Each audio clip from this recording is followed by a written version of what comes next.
He's been a chart-topping pop star with Spandau Ballet. He starred opposite his elder brother Gary in a film about the Kray twins. And more than 20 million people watched him incinerated alive in his car as EastEnders bad boy Steve Owen. Now here he is playing double-dealing lawyer Billy Flynn in the hit West End production of the musical Chicago. "I've taken over from Cuba Gooding Jr., who made him comedic. Billy is the devil," he says. "I'm making him wild and slippery. He's asking those girls to sell their souls for $5,000. But he's very modern. The whole idea of people wanting to be celebrities for 5 minutes has never been more contemporary." Martin, then, is the great survivor. "I've somehow managed to keep my career going for more than 4 decades. Heaven alone knows how." When Spandau Ballet split in 1990, if someone had asked me whether I'd still be around and working today, I'd have doubted it. But I got lucky. When I ask whether he is now a singer who acts or an actor who sings, he laughs. "You know what? If I had to choose one word to cover everything I do, it would be entertainer." His good looks aren't exactly a hindrance. With that striking white hair, ice blue eyes and snake hips, he's turned himself into the ultimate silver fox. Either. How on earth does he do it? Apart from stretching exercises every day, he only goes to the gym when he isn't working. And he's 56, damn it. "Then I'll do an hour a day on a program I learned many years ago, part aerobic and part fast, light weights. I call it body management, protecting the vulnerable bits like my shoulders and knees. With my headphones on, it becomes almost like meditating, time for me and me alone." It isn't the only reason why Martin appears not to carry 1 extra pound of unwanted weight. 2 tumors removed from his brain in the mid-1990s left him with little appetite for alcohol. He might now have a couple of glasses of wine a month, he says. "It's more that I just somehow grew out of it. I don't have an aversion to it. And as soon as I stopped having the 6 o'clock glass of wine at home, I cut right back on what I was eating. That's when I lost weight." The larger tumor had been in his head for years, it turned out. When it couldn't grow any further inwards, it started growing upwards, with the result that a lump formed in Martin's skull. "And that's what my wife Shirley spotted," he says. "I'm a very lucky man. If the big one hadn't shown itself in the way it did, it wouldn't have been removed, and they wouldn't then have discovered the smaller, because that was the one they would have had me." A lucky escape indeed. Much more dangerous one growing underneath. "After the tumors had been removed, I felt relieved, but I was in a terrible state.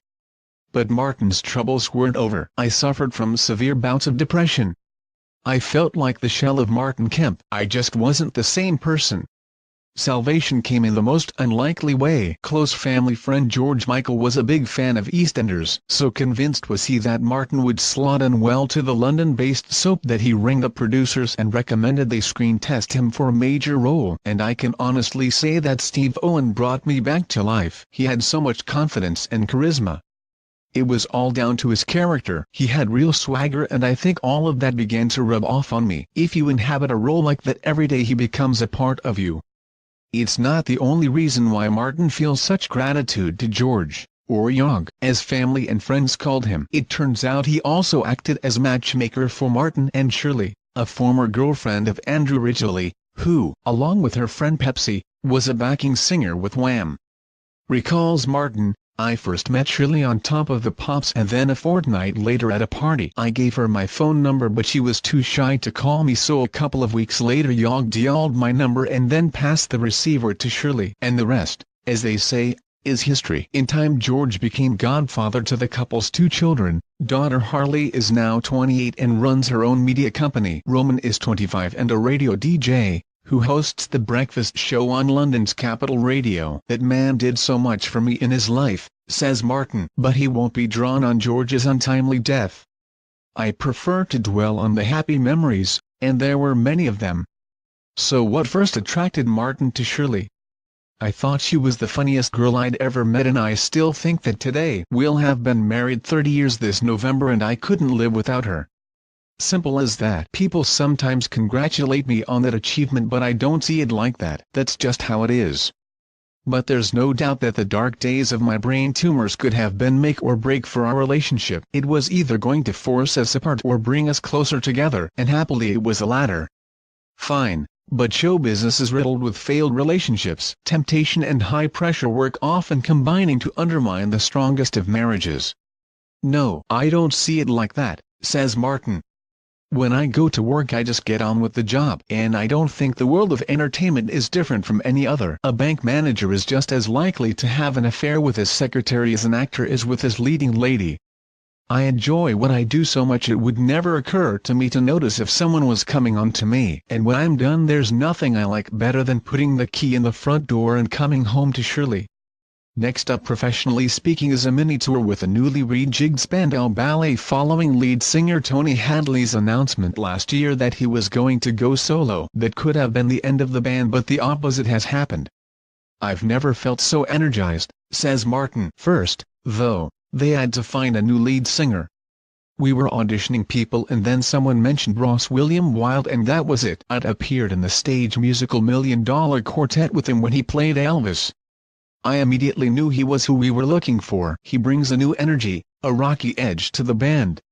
The result is that Spandau feels brand new again. In October we're going out on the road, including performing at the Eventim Apollo and Hammersmith, and then it's off to Milan and Madrid and other major European cities. So no hard feelings about Tony's departure?